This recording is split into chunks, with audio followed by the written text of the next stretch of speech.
Welcome to My Life Chassidus Applied, episode 418. So we're in the second week of the month of Elul.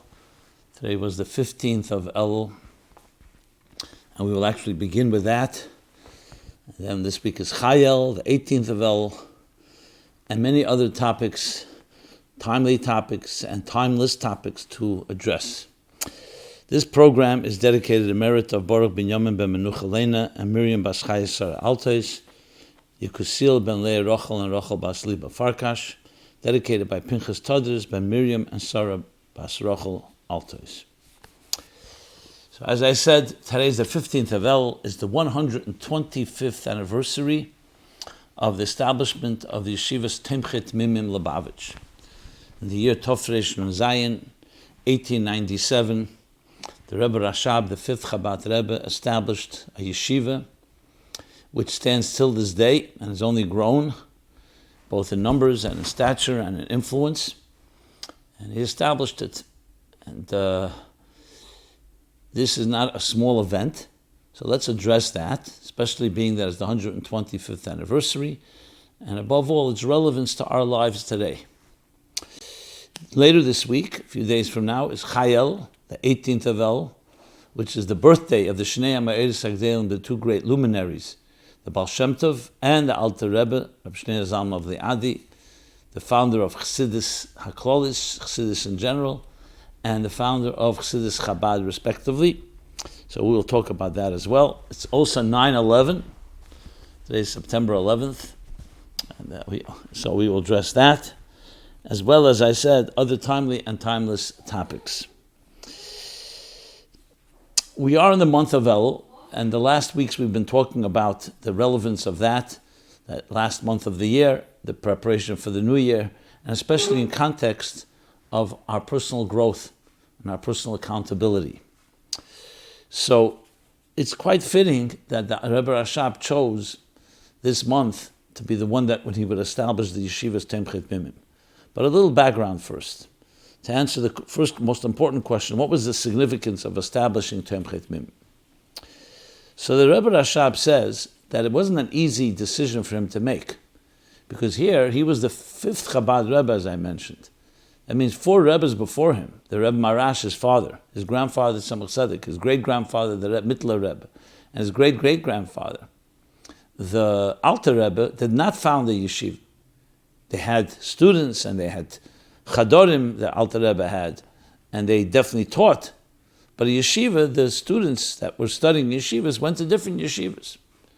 So the Rebbe Rashab says that's a gewalget. He wandered, so to speak. Not wandered, it means he spent time at the oil of his father and his grandfather, assuming also of the Alter Rebbe and the Mittler Rebbe, before he made this decision. For years, I think it says 10 years or 15 years, before he made this decision. Because since they didn't establish one, how is he does he have the right to do so to speak? Obviously he's a Rebbe, but still. He looked at them as his Rebbe, and they were his Rebbe. And indeed, he actually wrote an entire Kuntas Eitz HaChaim to explain the purpose of this moised, of this new yeshiva. It makes it clear there were enough yeshivas that were teaching Torah in an excellent way, and teaching Yiras Shamayim, reverence and respect of God and Torah and mitzvahs. So it wasn't because he felt there was a lack, but yet still he saw something more that was needed more than just that. When I say just that, it's not a just, but it needed more. He wanted to establish soldiers. In a talk that he delivered 4 years later, in Tafresh Samachalov, Simchas Torah, Kol HaYetzel Mechamas Beis David, he spelled it out even more. That the days are coming, he said, and this was open prophecy, as the Rebbe pointed out a number of times. Days are coming. Remember, this is the beginning of the 20th century, the end of the 19th century, when there will be great challenges out there. Those that oppose God and those that oppose Torah mitzvahs. Or those that oppose Torah, that don't oppose Torah, but they oppose God and Mashiach. And we need to have proactive, I'm paraphrasing, proactive soldiers who were going to fight the spiritual war out there. So though at the time it wasn't exactly practical to do that in the fullest sense of the word, because they were living in Russia, the Rebbe Rashab and the Yeshivas were established there. America was a far place, far away. But in time we see now, when you look back, you can see the prescience, you can see the foresight of the Rebbe Rashab, because today essentially all of Chabad, every shliach, every shlucha, is a product of this yeshiva and its extensions. So the yeshiva was more than just teaching people Torah and mitzvahs and Yerushalayim. As critical as that is, that's the foundation of everything. But also to take it a step further, to feel responsibility for those around us. And with World War I and World War II and the great upheavals that came with that, this became a lifesaver. So the yeshiva was actually coming to actually save and preserve Yiddishkeit and Judaism. And especially with the emphasis of Primis HaTorah, not just learning the halacha, the laws of Torah. And again, when I say just, I don't mean it in a minimalistic way. I mean to say, in addition to that, to learn the neshama of Torah, which is so critical in making it be something that has this dynamic, filled with vitality and passion. And that's what the purpose of the yeshiva was. So as we honor and celebrate 125 years, it's critical to remember this. This is a responsibility that we all have. Whether it's directly sending our children to Yeshivas Tomchei Temimim, and again, all its extensions and by different names, both in America or all across the world, both for boys, for girls, but also the principle, the spirit of it. The spirit of Tomchei Temimim is to create proactive Jews, proactive individuals who will feel the responsibility to do whatever it takes to inspire and to awaken and ignite the souls in every person they meet. And that's why they're also referred to Neres L'Hoyer, the students of the yeshiva. Neres L'Hoyer. Flames, candles that illuminate. Every person has a Ner Hashem Nishmas Adam, a flame, which is the soul of God. The soul of a human being is the flame of God. But the flame needs to be fanned. It needs to be brought alive. It needs to manifest in our faculties and in our garments, in all our behavior, and in our speech and our thoughts. Flames illuminate. And how do we illuminate? Through Ner Mitzvah V'Torah, the candle of mitzvah and the fire and the light of Torah. And that pierces and dispels the darkness around us as we see the power of light, and ultimately transforms this dark world, this materialistic world, into a home for God. So yeshiva teaches students Torah, mitzvahs, Yerushalayim, Avos Hashem, Yiras Hashem. But then there's also what we do with that. Not just to take care of our own selves and our families, but also with every person we come in contact, and also with ourselves when you do it with that Pnimius of Torah, with the passion and the vitality that the soul of Torah adds, which is more than just the mechanical and behavioral aspect of Judaism, but with that inner fervor and passion, that makes it something that will perpetuate, as we see when people do something with passion, what kind of results we have from that. So that briefly is the significance of this day. So let's address a few questions that came in about this. What was the Rebbe Rashab's goal when he created Tomchei Temimim, and did he succeed with his goal? Well, look at the results. At the time, when you're talking about 1897, as I said, it was Tsarist Russia. A little while later would be the Russian Revolution. So there's no question, though the yeshiva was successful immediately, but its impact wasn't felt till much later. So the impact was felt in individuals, because the people who came out of the yeshiva, some of them actually made it to the United States even. But not just the United States, in Europe, in Russia. These individuals that so-called graduated from Tomchei Temimim became the pillars immediately then of Mesiras Nefesh. I'll use the example of my own grandfather, my namesake. He went to Tomchei Temimim. He arrived there approximately I would say probably 1919, in Rostov when he met the Rebbe Rashab. And he became one of the 10 that the 10 students that the Frierdiker Rebbe gathered together and made a krisas bris, a vow, a covenant, that to their last drop of blood, they would do whatever is possible to preserve Judaism. We're talking now after the Russian Revolution, when they went from the frying pan into the fire. The communists, especially the Jewish communists, were doing everything possible to eradicate, God forbid, Judaism, to do whatever is possible to preserve it.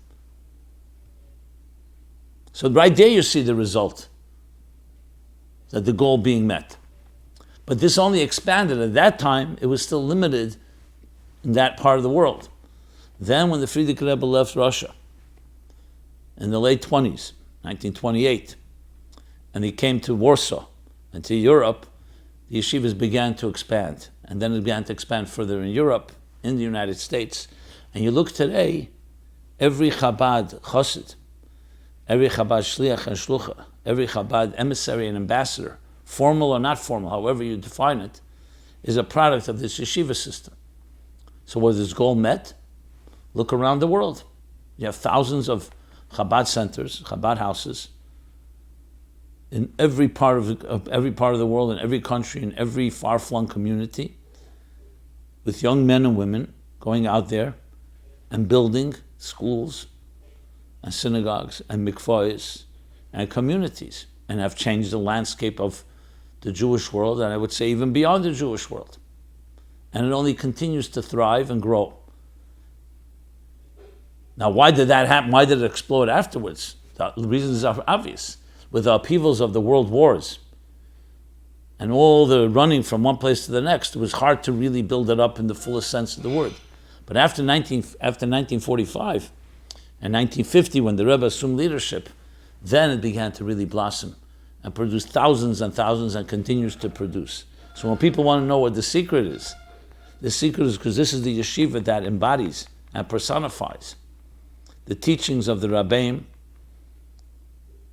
which bring together Nigla de Torah and Pnimius Torah, the inner and the outer dimensions of Torah, the body of Torah and the soul of Torah, in one formula, in one passionate blueprint of how to transform your life and the world around you, aligning it with God's will and God's mission, teaching people why they're here, and how to, through Torah and mitzvahs, to actualize their current calling and their purpose of existence. And in turn, to transform this world with Torah and mitzvahs, with the light of Torah and mitzvahs, with the light of chesed, tzedek, and yesher, of virtue, and justice, and charity, and kindness, and generosity. That's what this yeshiva was set out to do. And yes, its goals have been met and continue to be met, and only growing in that sense. I was in Lubavitch yeshiva throughout my life, but I struggled with what I'm supposed to stand for. Can you provide some clarification on why I wasn't able to find it in yeshiva? Well, what you stand for is the Neir Lahoyer. In life you have two choices. You have many choices, but I would categorize them in two choices. Are you going to be reactive or proactive? Are you going to be influenced, or will you be an influencer? We were sent to this world with a neshama, with a soul, with a power of that soul, empowered to, with our unique skills, to transform the environment around us. That is the essence of a Tamim. A Tamim was the name given to the students that went to Tomchei Temimim.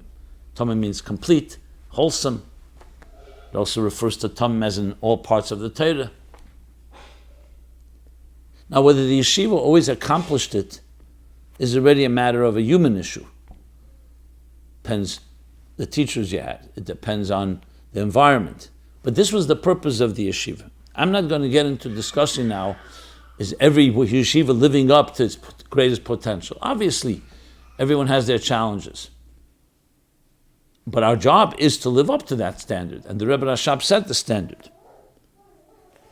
So, it's sad to hear that you don't know what you stand for, But what you stand for, in the words of the Rebbe so many times, he says, a Tamim, what kind of title that is, what kind of power that is. I remember reading, I was still not born yet, but reading from the talks of the Rebbe when he speaks about the Tamimim, especially in the early years, in the early 50s. I'll just read to you one quote where the Rebbe says the following.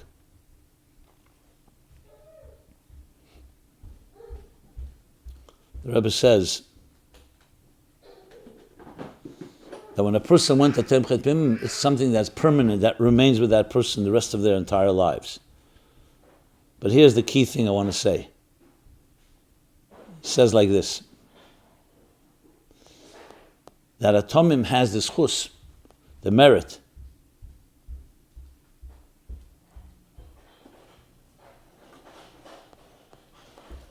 to be a ner l'hoyer, to be given the power by the Rabbeim, to be illuminating flame. Now the truth is every Jew is given that power by God. But here you have the additional strength of a yeshiva. That's what you stand for. That wherever you go, you have the ability to impact people. So besides the responsibility, there's also the gift. That you're given all this strength and you have all this tremendous potential.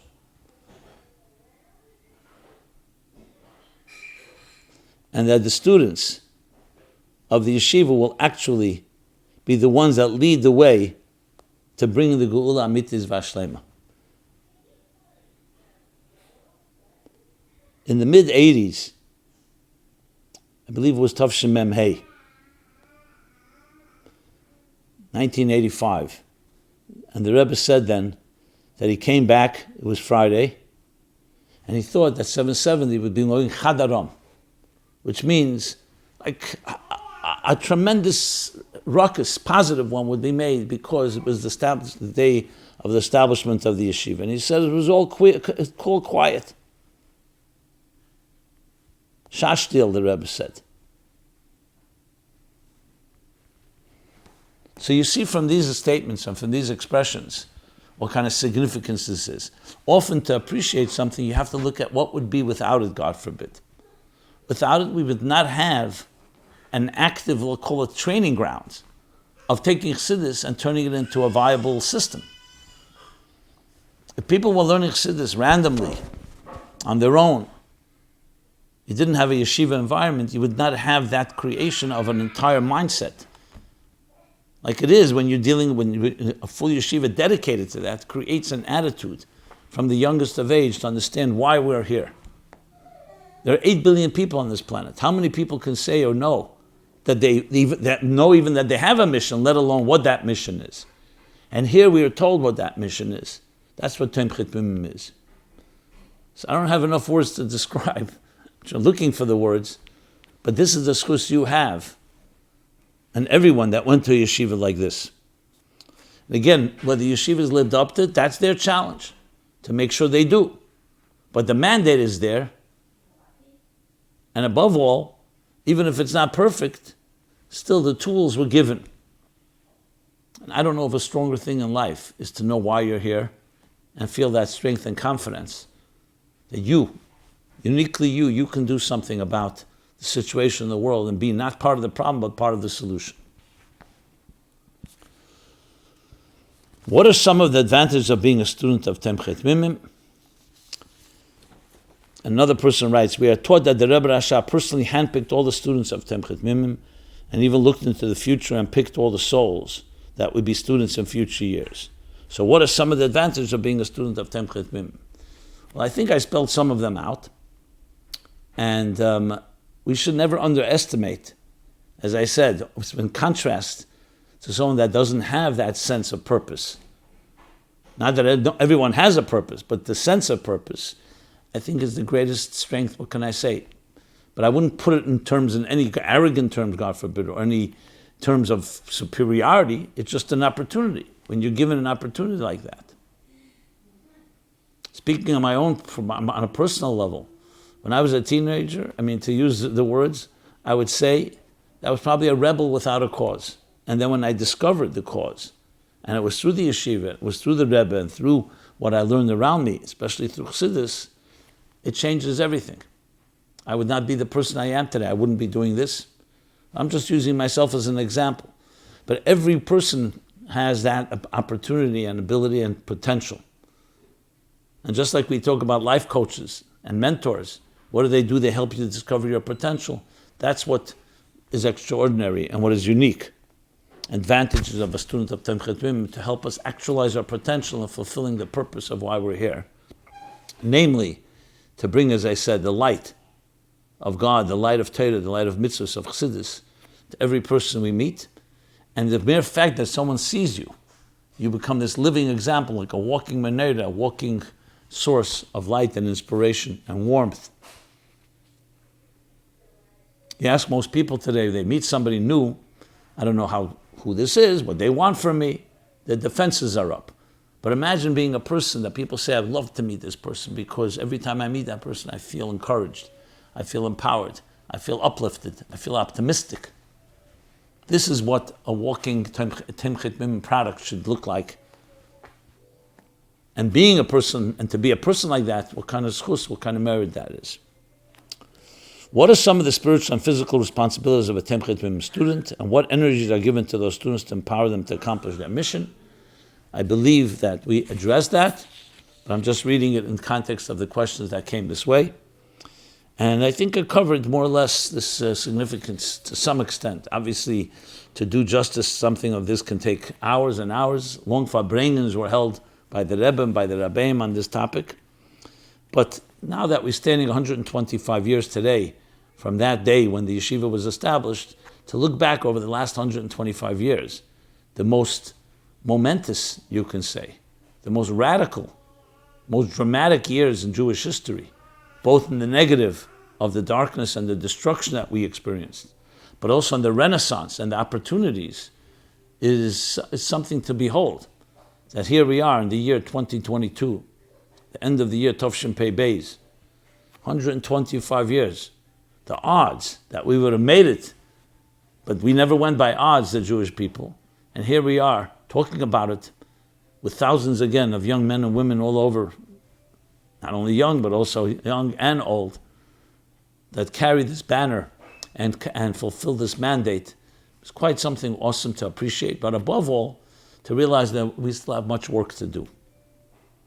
That's the real challenge, to continue the work and perpetuate the work and make sure that we reach every corner of the earth, because that was the ultimate goal. Mola Oretz Deis Hashem Kamayim Liyam Mechasim, to fill the world with divine knowledge as the waters cover the sea. And divine knowledge means not just knowledge, not just academic information and data, but divine knowledge means a knowledge that it permeates and saturates a person with the confidence and the courage and the direction and guidance to bring beauty to this world. That's why the first half of the verse says, Lo yareu v'lo yashchisu b'chol har kodesh, there will no longer be evil and destruction on my entire holy mountain and the entire world, because the world will be filled with divine knowledge when we have that knowledge, which isn't, again, just knowledge. It's knowledge that affects and refines the human being. That is the secret to all the solutions of all our problems. So our work is cut out for us, and with 125 years behind us, we're like midgets that stand on the shoulders of giants, with so much more work to be done, but empowered knowing that it could be done. Because if so much could have been achieved after all those challenges, and we're talking about the challenges again of World War I, and World War II, and the Holocaust, and all that we lost, and all the upheavals and all the transmigrations, literally of a Jewish nation being uprooted from its homes for 1,000 years or more in Europe and Eastern Europe, and rebuilding, and we see the Renaissance that we see today all over the world, including in Israel. So it only tells us if that could be done under those circumstances, how much we can do now when we have really all the opportunities before us. And thank God, without any resistance or impediments outside of ourselves, except our own apathy or our own laziness. So may we use this day properly, especially in the month of Elul, which leads me straight to Chai Elul, which was a continuation. And again, it was probably planned that way because Chai Elul, the 15th of El is when it was established. Chai Elul was when they began to study in the yeshiva. And Chai Elul, as I mentioned, is the birthday of the Shnei HaMa'iris Agdelim of the Baal Shem Tov in the year Nachas, Tov Nun Ches. And the Alter Rebbe in the year Kohos, Tov Kuf Hei, both on this day of the 18th of El. Chai means Chayas, the vitality. As the Rabbeim say, it adds vitality in Elul. Since Elul is a month of Cheshbon, accountability for the previous year, and Achana, preparation for the next, in Elul itself, Chai Elul adds a whole other dimension, just as the Baal Shem Tov and the Alter Rebbe did. But they added. What did they add? God forbid there's no additions in Torah. Everything was given a Matan Torah. But they revealed the inner dimension that was always there. The neshama of Torah was always there, but there came a time where it had to be revealed to everyone. There was a time when the Jewish people lived in insulated and immunized environments, and you picked up reverence and love of God just from the smell of the chicken soup in your grandmother's kitchen. But as the walls came down, the ghetto walls came down, and as the Jewish people began to mingle more with the secular world, much more was needed to counteract the forces. And thus, one of the reasons that Pnimis HaTorah began to be revealed, as the Arizal already said, mitzvah legali zes hachachma. It's a mitzvah to reveal this part of the Torah, this wisdom.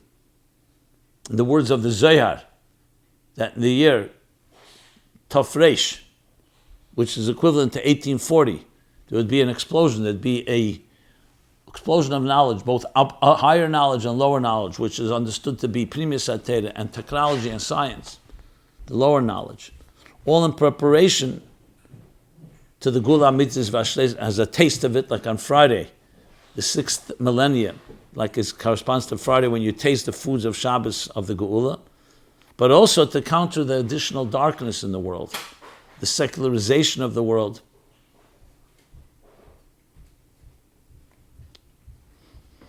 The dichotomies between science and faith, as some feel as are dichotomies, and to recognize the divine within everything.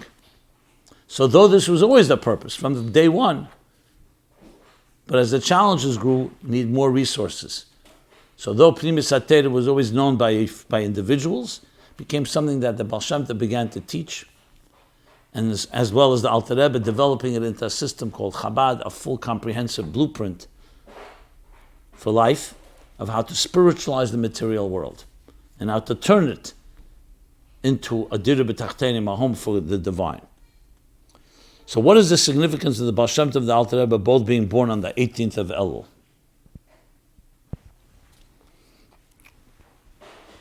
So if Elul captures the entire year's activities, because it's like the summation of the entire year and the preparation for the next year, what are the activities of the year? Based on a Torah model, Torah and mitzvahs, or the three pillars of Torah, Vedic, Milos, Chasadim, all hinted to in the acronym of El, Ani l'Deidi v'Deidi li, I am to my beloved and my beloved to me, as already has been documented, the different acronyms of the month as they connect to the pillars of what Judaism is all about, Torah is all about. So how appropriate is it then that on the 18th of El, Chai, the 18th, a vitality within all this work was introduced by the Baal Shem Tov and the Alter Rebbe. As the Rabbeim tell us, the Baal Shem Tov taught how every person can serve and connect to God. And the Alter Rebbe taught us how every person can serve and connect. The example given by the Frierdiker Rebbe, I believe it's based on previous Rabbeim, is like a ladder, that the Baal Shem Tov provided us a ladder between earth and heaven, and the Alter Rebbe taught us how to climb the ladder. And what does this ladder consist of? So there are five key principles that the Baal Shem Tov taught.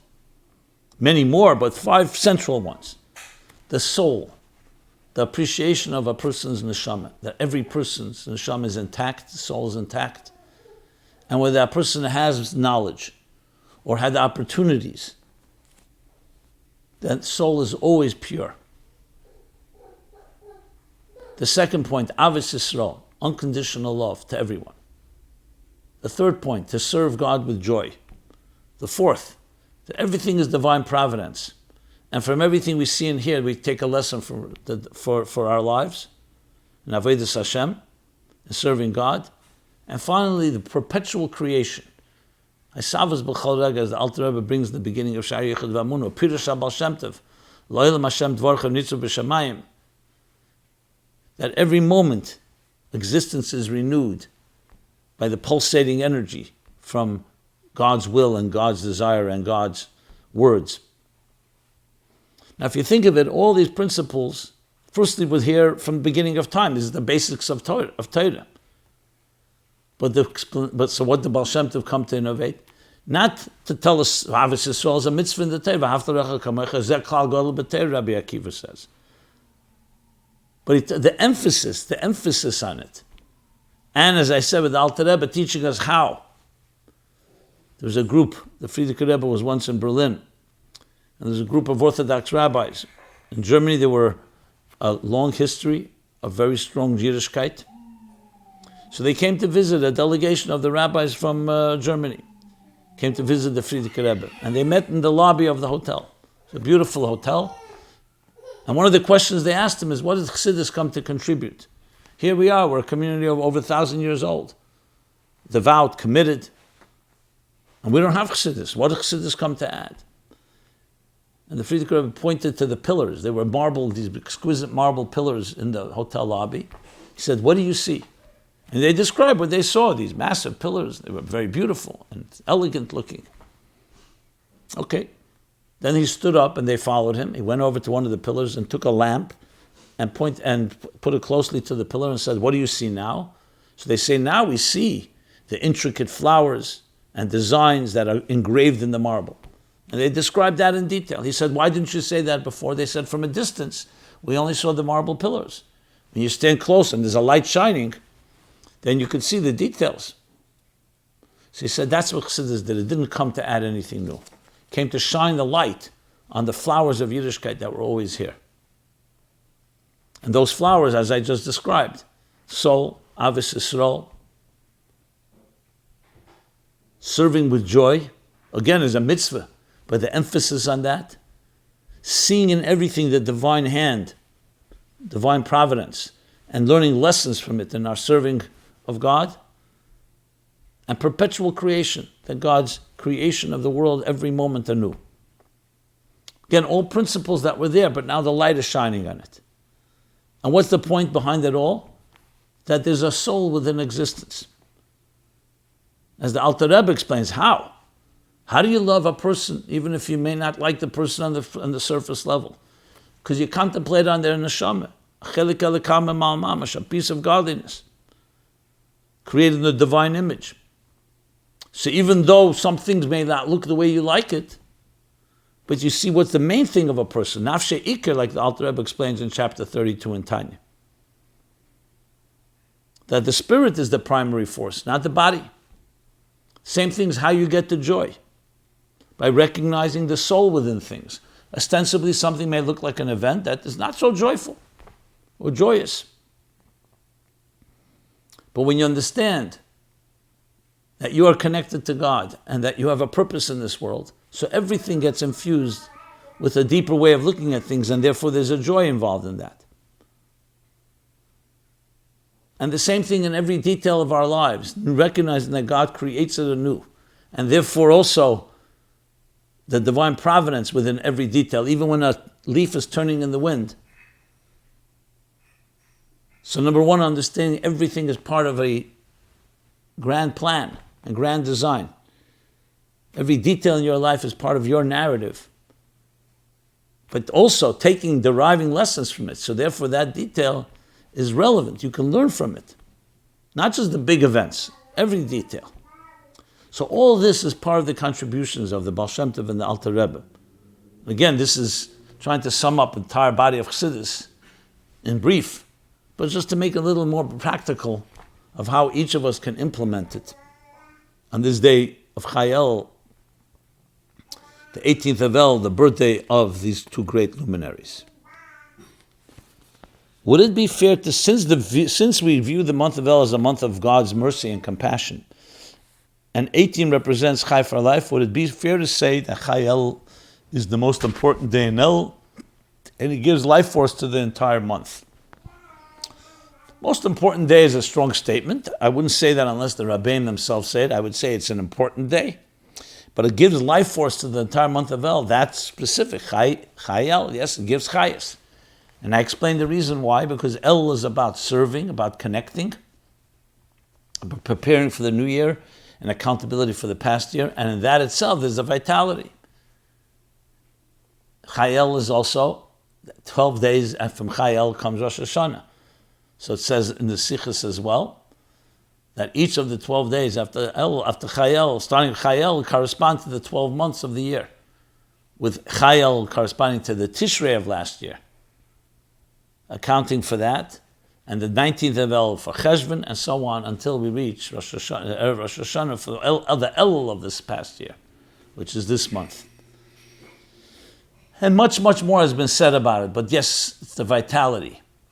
And when you learn Pnimius HaTorah, and when you learn Chassidus, from the Baal Shem Tov and the Alter Rebbe, and all the Rabbeim, their successors, the Magid, who was the teacher of the Alter Rebbe, and the Alter Rebbe's successors, the Mittler Rebbe, the Tzemach Tzedek, Rebbe Marash, the Rebbe Rashab, the Friedrich Rebbe, and the Rebbe, when you learn Chassidus, it teaches you the neshama of what Elul is all about, of how we have an opportunity, Melech Besada, the king in the field, to connect in unprecedented ways and to ask for everything we need because the channels are open. Can you explain what the chiddush of the Baal Shem Tov and the Alter Rebbe and how they relate to each other and how they differed? Also, what is the difference between Chabad and other types of Chassidus, and who is more true to the Baal Shem Tov?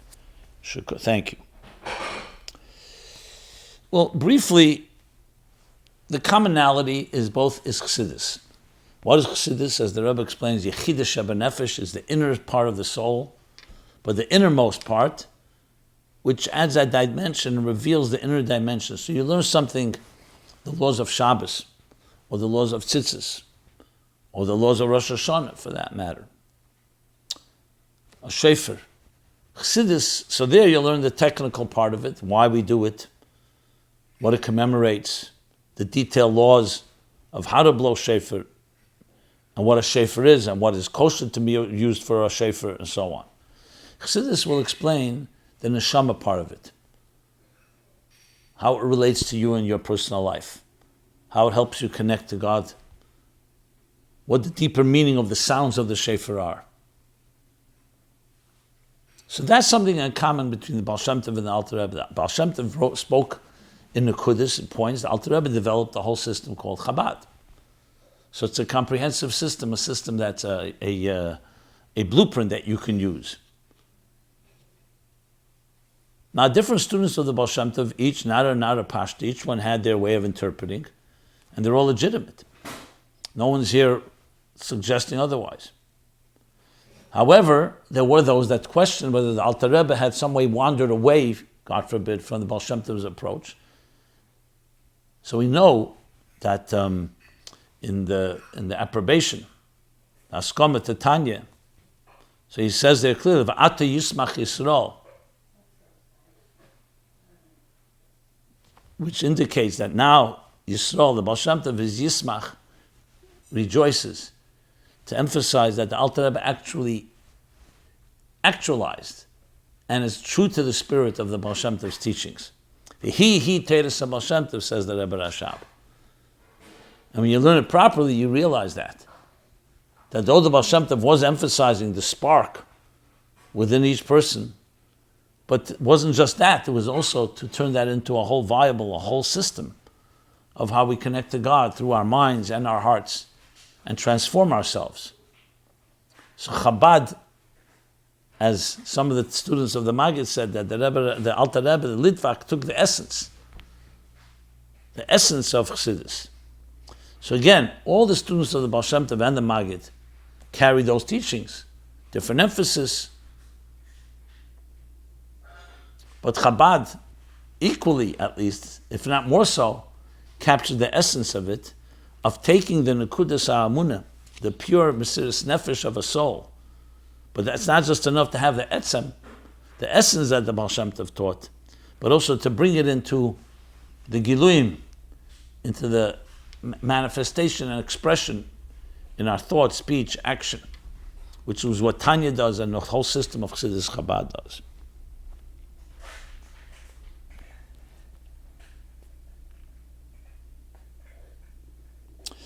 Why are there no chiddushim on shas from the Baal Shem Tov?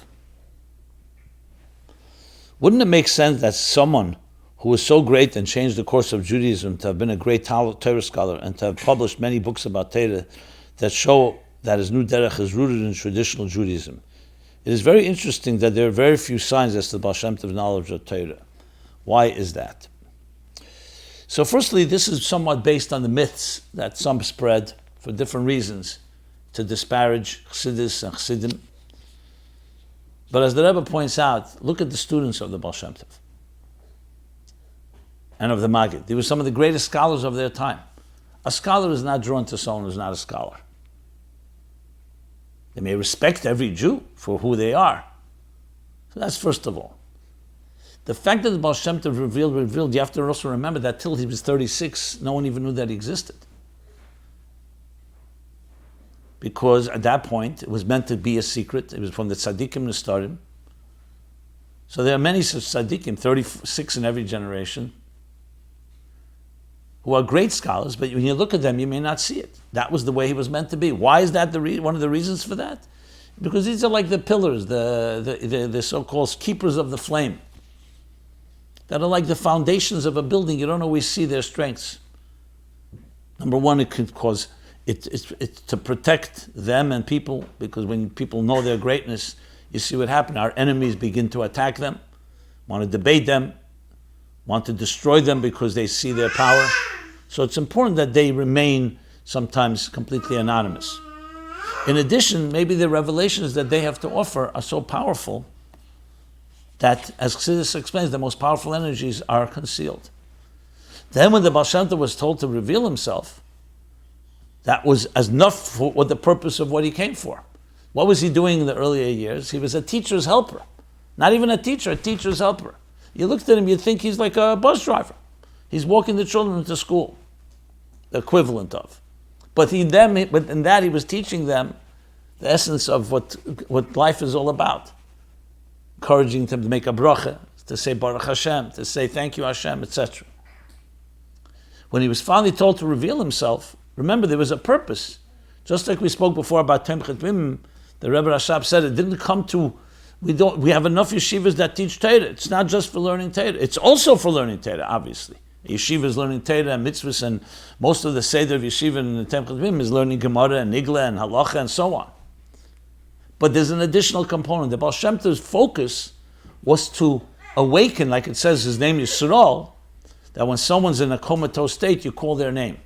The name of Klal Yisrael is Yisrael. That was like a comatose spiritual state. So Yisrael came to awaken the slumber. There was a lot of Torah.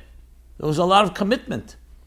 But even though we didn't yet see the beginnings of assimilation, it was also the time when assimilation was beginning to impact the Jewish people, and would only get worse, because they needed the awakening of the soul, the spirit. It's not just the mechanics of Judaism, but the spirit and the soul of Judaism. That's what the Baal Shem Tov came to teach. So his focus was on that. His students understood in his short teachings the brilliance. It deserves its own study, the scholarship of the Baal Shem Tov, his Talmudic scholarship that you can see in his Hasidic scholarship. But he spoke very briefly, didn't write, and in it is like concentrated brilliance that the Maggid, and especially the Alter Rebbe, developed into a whole system. And when you're studying, you go back to the Baal Shem Tov, you can see it. Especially when you look at the Tzemach Tzedek, how he grounds and connects everything to all the Talmud and to all the Midrashim, then you can learn to appreciate the Baal Shem Tov in a far deeper way. So there's no such thing as Primus HaTorah without Nigla Torah. The question is what the emphasis was. This is how I would explain and answer this question.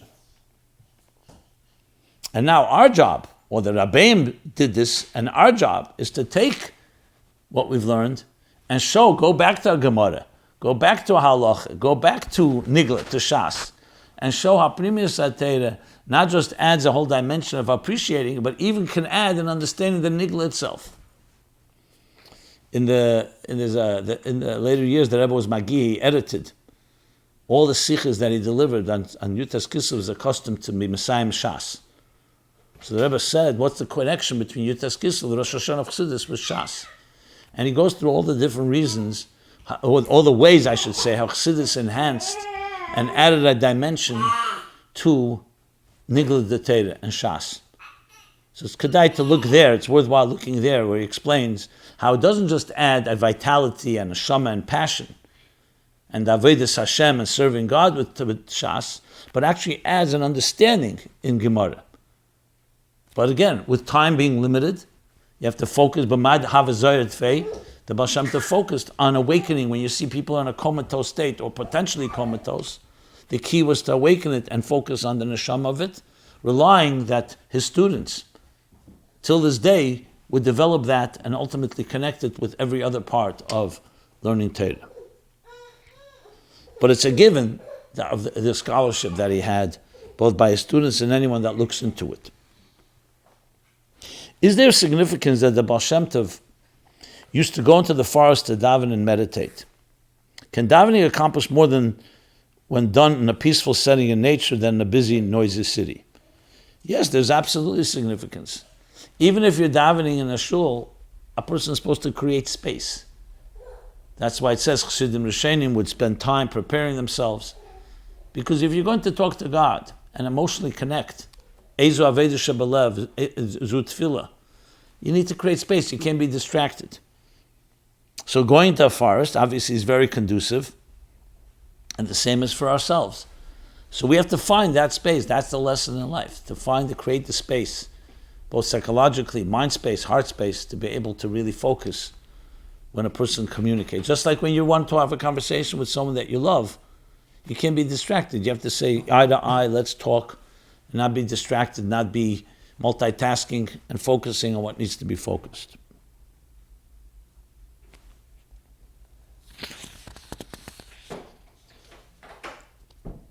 The Alter Rebbe was declared to be a great sage. We're doing more Chai Elul. The Alter Rebbe was declared to be a great sage, created agricultural jobs for many, became a Magid, wrote a Shulchan Aruch, established Chassidus Chabad, established a Yeshiva, among other things, and then he turned 30. Well, he established a Yeshiva, the Chadorim, I would say, to be accurate. Are Rebbes born or are they made? Can a simple person achieve the greatness of the level of a Rebbe if they work hard enough, or do you have to be born with it? Well, you need both. Moshe Rabbeinu was born with it. God chose him. But then, that doesn't mean that's enough. He has to work on it as well. So the simple answer is our Rebbe is born that way. The Alter Rebbe had a neshama chadasha, we're told, a new soul. That's decided by God, not by us. But still, the Alter Rebbe toiled and worked hard to actualize it, to learn Torah. It's not automatic. It may come easier, but he has his hard work cut out for him, as all the Rabbeim. That's the brief answer. And they are chosen. Shaslan b'chol der v'der, God takes tzaddikim and he plants them into each generation, because they are needed. That doesn't mean we don't have our work cut out for us. The rest of us have to do whatever we can do to actualize our faculties and reach our highest levels, and then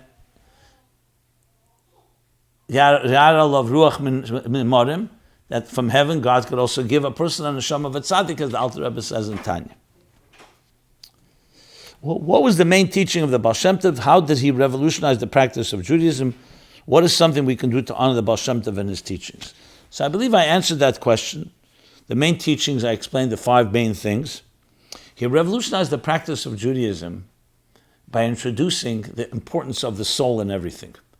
It's not just important, not enough to be a mechanical Jew. And when you are mechanical, it could also be disconnected, a dissonance between your behavior and your personal refinement. The concept of Gamva Pumachtata Rachmanakare. A person could be a thief and pray to God to succeed. That's dissonance, cognitive dissonance. The Baal Shem Tov once showed his students that a person could eat shont on Shabbos and do everything, eat kosher, but not look kosher. look like an animal. So it's about creating an integrated Judaism, a Judaism that permeates and refines you. Many people can just do what God says to do, but they forget about God. They forget about other people. They can be very devout in their prayers and in their mitzvahs, but what about sensitivity, compassion, empathy? These are just some of the ways that Chassidus radicalized. Now the truth is, it was always meant to be that way. That's what Torah is meant to be refinement. Baal Hillel says, Zui kol Torah, the whole Torah is don't do unto others that you don't want done to you. V'haftarecha kamecha ze klal gadol b'Torah, as I mentioned earlier. But to actually make that into a real system and then develop it as the Alter Rebbe did into a whole comprehensive system, that's the contributions. What can we do to honor the Baal Shem Tov? Chai Elul, on any day, more Avos Yisrael, a little more love, a little more sensitivity, thinking about it, month of Elul, not just doing tshuva, the sins, or between Ben Adam L'Mokim, between you and God, but also making sure that it's been Adam L'Chavere, that it affects and refines the person and how we interact with each other. Can you share 3 favorite life-changing lessons from the Tanya? Yeah. Lesson number 1, let's do chapter 12 in Tanya, where the Alter Rebbe says, Moyach shalat al alev, that self-control, the mind controlling the heart, is inherent. It's a chiddush from Tanya. Tevet tildose, it's inherent. Why is it such a chiddush? Because if a person says, listen, my impulsive heart has temptations, but I acquired in school and education, and my parents taught me, my school taught me how to control myself. So we know that something acquired can never be as powerful as something inherent.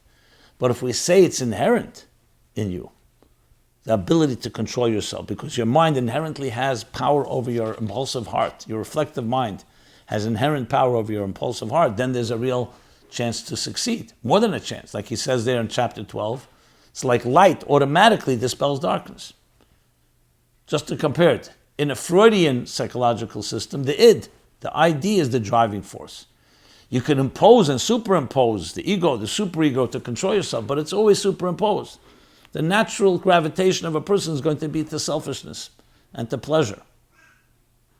The Alter Rebbe says not the id, the yid, the pintel yid, the spark is the essence. And that's inherent. Yes, we have also another side, an animal soul.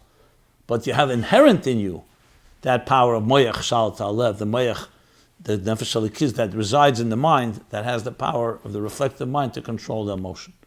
That's one. Number 2, I would say chapter 32 in Tanya. Nafshe ike v'gufei tofel, the secret to all love is transcendence, where spirit is stronger than matter. And the third thing, let's talk about Dir B'Tachtein, chapter 36 and 37. That the purpose of existence is to transform this material world. That's why Neshama comes down below. Just Torah and mitzvahs itself, in Gan Eden, we can do a lot more Torah and mitzvahs, not active mitzvahs, not action-based mitzvahs, but Torah and Ava V'yira on a higher level. But to transform the material world, the soul comes down below, and the Alter Rebbe explains how to spiritualize the material, especially through tzedakah. Those are 3 that quickly jump out, but there are many more, obviously. Okay. So we covered Tezvav Elul, we covered Chai Elul. Let us now move to 9/11. I will say Lahavdil maybe, because it's 9/11, the year 2001. We're now in 2022, which would be 21 years ago. We all know the attack on the Twin Towers, as well as other attacks in the United States. So the question someone asks is, should we commemorate 9/11? And if 9/11, if yes, should we do it with the rest of the country on the English date, or should we do it on the Hebrew date, and how should we commemorate it? So even though I don't like to speak about it in the same breath of what we spoke about Chai Elul and Tezvav Elul, but it is an event that happened in our lives, and based on the Baal Shem Tov's teaching that everything is divine providence, it affected people. People were killed tragically, Jews and non-Jews. And therefore it's something, as the words of the Rambam, when a catastrophe happens, it would be insensitive to ignore it. So there are many lessons we can learn from it.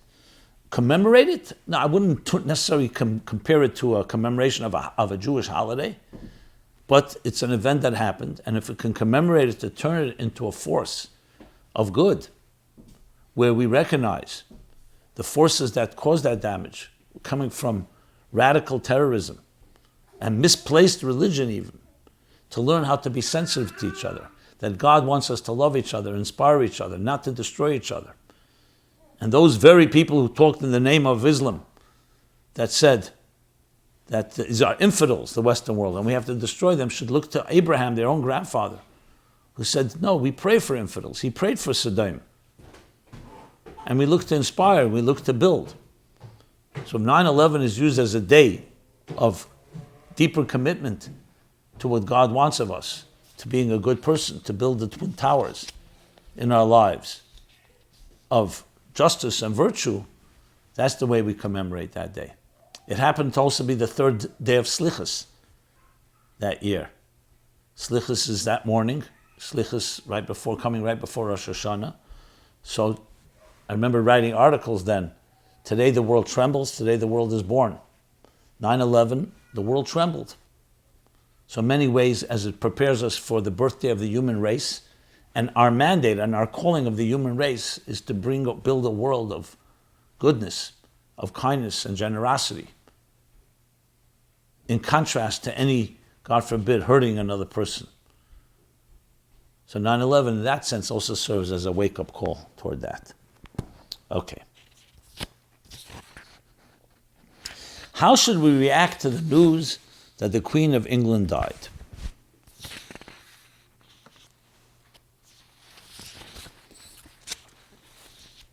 Okay.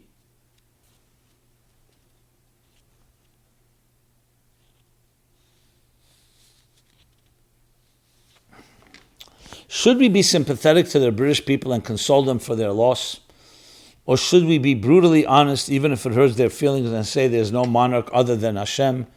And although Queen Elizabeth may have worn a purple robe and a crown and lived in a lavish lifestyle and never worked a day in her life, in reality she was just a regular human and no different than the rest of us. Okay, let's read another question. A note about this. A note is being passed around social media that a school principal from London visited New York and went into Yeshivas with the Rebbe. The Rebbe asked her if she visited schools in New York and if they were similar to the schools in England.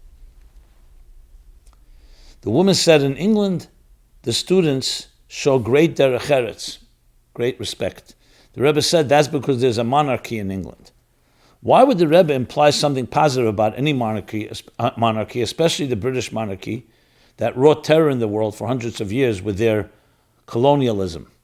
And more specific to us, in 1290, the British monarch King Edward expelled all the Jews from England and seized all their property.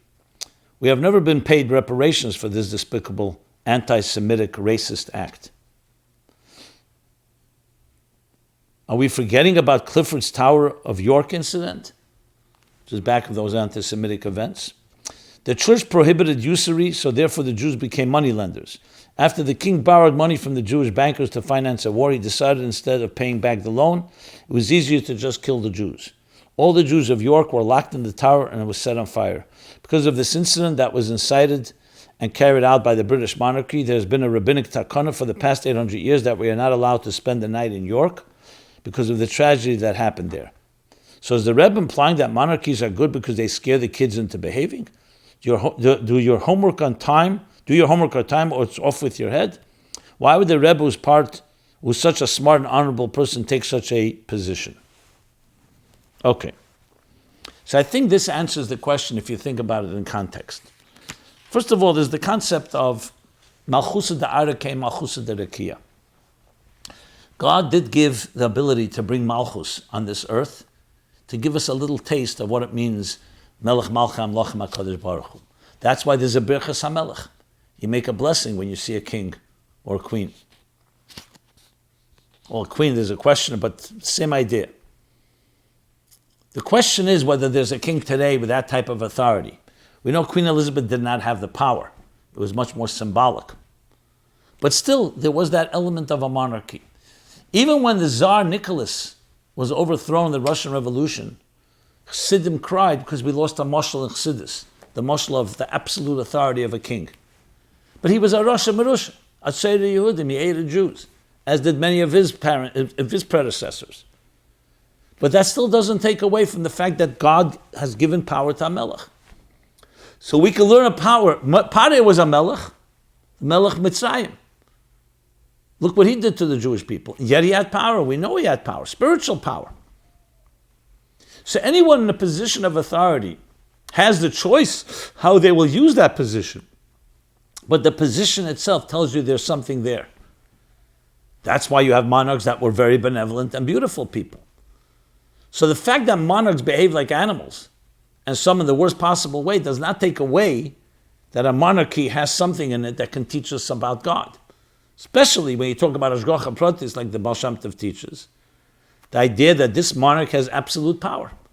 He's unfortunately using it in the worst way, in an absolute corrupt way. That's why the Chassidim cried. So when we talk about Melech Malcham Malcham HaKadosh Baruch Hu, Tamlichuni Aleichem, crowning God as king, coronating God as king, so a monarch teaches something like that. Now, did the monarch, Queen Elizabeth, have particularly that type of authority? We know she didn't have that authority. But there was still a certain symbolism. So the Rebbe was saying, honestly, I can't verify the story, but if the story is true, the Rebbe is saying there's something to be learned from that. You learn the idea of Kabbalah Sel. Now we know George Washington did not want to be called King Washington for many reasons. The founding fathers saw the damages done by a king. But that doesn't mean there isn't value to be learned from it. So, how do we react to the news of the Queen England? We look to the positive things that she represented. She did have a certain grace. She did bring a certain elegance to things. Whether it's significant in a fundamental way, the English people are more refined than everybody else? Not necessarily. But if she did contribute to a certain respect for life, and a certain dignity, that's something we can learn from. Does that mean that we worship? We worshipped it? I mean, let's be honest, a lot of it is very much sensationalism. You remember when Princess Diane got married, there's a lot of his pomp and circumstance. People like voyeurism. It had nothing to do with anything of deeper content. So of course we can laugh at that and dismiss that superficial part, and I'm not denying that. But we also, especially talking about Ashgacha Pratis, look at, is there something you can learn positive? And if there is, we derive it. That's what the Rebbe is saying. It's not justifying things that other people did. Queen Elizabeth actually did not take any Jewish heads. I'm not saying that she gets credit for that. But I mean to say, to blame her because her predecessors did that is not the right thing to do. I know that some say that she oversaw the colonialism, or at least part of it. Remember, when she came to power, Britain was losing its real control over the world. So a lot of it is symbolism, but it's a symbolism that we can learn some lessons from it. That's how I would look at it. Let's do everything with moderation. You don't have to become extremely for it, you're not extremely against it, but there's lessons to be learned. Rebbe Rashab once said he doesn't like people who say Pshat and Tanya. But if it adds in Yerushalayim, he doesn't mind. Obviously, you can say the same thing here. If you can learn something about it, it lessons to us what a monarch is or what it should be, and we can learn from that lessons as Machusad Da'ara came Machusad Da'rakia. And then the Eibishter gave Melachim on earth a certain strength like that. Then other than on the contrary, let us learn the lessons and honor that. And that is a nice and beautiful thing to do. We all understand the superficial part of it, and yes, the wealth, and then the people love to talk about the royal family and the gossip and all of that. Obviously, that feeds already into our lowest common denominator, which is not what I'm addressing at all. So it's a matter of losing to choose and pick instead of going to extremes. Yeah. Okay, now let's see. With the time we have, what else can we cover? Let's just cover. I'll cover. What can we learn from the restaurant whose kosher certification was revoked? So we know, dear Rabbi Jacobson, as you may have heard this week, the kosher Chinese restaurant in Manalapan, New Jersey, which is not Jewish owned, had its kosher certification revoked and closed down with a statement coming from its certifying agency that those who have warm food from there in the last 6 months should kosher their personal utensils. I'm wondering if there's something we should take away from this. This is a community-wide issue, and wider than that affects the frum community all over. Should we consider eating only at home? Secondly, how should we approach speaking about this issue publicly? I feel for the mashgiach and those involved in the restaurant. Like everything, hashgacha pratis, again, quoting Baal Shem Tov, being it's the week of Chai Elul, everything is a lesson. When you see something like this, it awakens in you being more sensitive to what you eat and going out to eat and being more kosher. Absolutely, that's the most important lesson of all. Now, I know people who won't go to restaurants altogether, even with the best certifications. There's nothing like the kosher in your own home, where you can control and so on. As soon as it's commercial, even with great mashgichim, there's always possibility for problems. I'm not here to tell people not to go out to eat, or not to hire caterers, or not to use these certification. We live in a world and everybody has to make their choice. But the lessons to be learned about sensitivity, yes. It's not just about what you eat and how good the food is, it's also serving God and eating the right things with the right approach. I hope that these the certification agencies will all become more vigilant, but we understand it's not airtight. There's always possibility for cheating and lying and deceiving. And it's good to see that they are accountable and once they caught it, they did what they had to do. And this restaurant was ultimately closed as a result. So that's good to see. And the higher the standards, the better. Other lessons to be learned is that we live in a world where people are duplicitous and will lie, and sometimes for commercial reasons will do things and cut corners or worse. And we need to be very careful about it. Beyond that, these are the basic common sense lessons. And beyond that, like everything, we learn from it and hopefully become stronger in this area. Every person in their own level, what they feel that is important to learn from it. Okay. Yes. What we will conclude with, I'll conclude with this. In response to the question in your last week's episode, is there anything we can do in Elul about inflation and rising gas prices? Last year I was told about a sikha of the Rebbe regarding pledging a certain amount of tzedakah before Rosh Hashanah, which can dictate how much money you can make in the coming year. I don't know if I said that exactly right, but I can tell you that Erev Rosh Hashanah last year, I just thought of a large amount to give to tzedakah, and before I had a chance to talk it over with my wife, we saw tremendous blessings, brachas. I've heard similar stories from family and friends. Can you please expound on this sikha and explain how it works? Although I know the bottom line, to give tzedakah, not sure the explanation behind it, where this sikha is from. Thank you. On another note, maybe if people could share such stories of tzedakah, charity, it will be mechazik, strengthen the inyan of charity, shemekarev sagula, which hastens the redemption. The Moises and Aniyim will receive more, and those that give will make lots more money.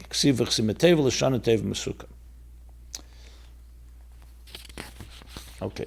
The sikha that you're referring to most likely is Simchas Torah Tov Mem. That would be Tov Simchas Torah 1979. So the Rebbe did indeed say there, quoting a story for the Frierdiker Rebbe, that the Frierdiker Rebbe once asked someone to donate and sponsor a project. And he said he didn't have the money, so the Frierdiker Rebbe said that if you make a commitment, God will open up new channels so you'll be able to fulfill your commitment and also make a lot more money. And the Rebbe then said very clearly, so without strings attached, people should do exactly that. Make a commitment, and even if it's beyond your capacity, God will open up new channels and you make more parnas. And that's, of course, based on betachon and trust in God and so on. So the answer is exactly right. That's what tzedakah has the power to do. Now, if someone will say, well, I did that and it didn't work. Listen, God has His ways. Not everything that happens we understand, but we're still told. And the Rebbe said that unequivocally and unconditionally. And that's the bottom line. And you saw these brachas, and many people see them. It's an attitude. Understanding, it's not about just making more money. It's understanding why you were given money. You're blessed with money to help others. So of course, when you commit to help others, God will give you more money. That's the logic behind it. Now, some will say, Shalei l'shma ba l'shma. So when it comes to tzedakah, even if you do it for alternative motives, to become wealthy or to heal a child, so God says, test me even on this. Based on that sikh, essentially, the more sincere you are with it, the more likely it will be fulfilled. So it's a good way to conclude this episode of My Life Chassidus Applied, episode 418. We covered, I wanted to talk more, I wanted to talk about Kisave, the Parsha. Time is ultimately limits us. So I'm going to conclude here. And wish everybody Aksiv v'chsim teva, Lashon teva mesuka. Yes, we should add in Teira, Avedig Mils Chasadim, and especially in tzedakah. And God will, no question, allow you to fulfill all your commitments and more, and bless you with abundance beyond your wildest imagination. Begashmis and Beruchnis, all in good health. This has been My Life Chassidus Applied. We're here every Sunday, 8 to 9 p.m. Go to chassidusapplied.com where you can submit any question, as well as view all the archives and other resources around Chassidus. And the spirit of Chai Elul, may the chutz of this program and all the work and activities that you and everyone is doing finally fulfill Mashiach's promise, Mashiach's commitment to Baal Shem Tov, that when your wellsprings will spread, I, Mashiach, will come in the Gula HaMitis V'Ashlema. This program is brought to you by My Life, Chassidus Applied. Please help us continue our programs. Make even a small contribution at chassidusapplied.com/donate.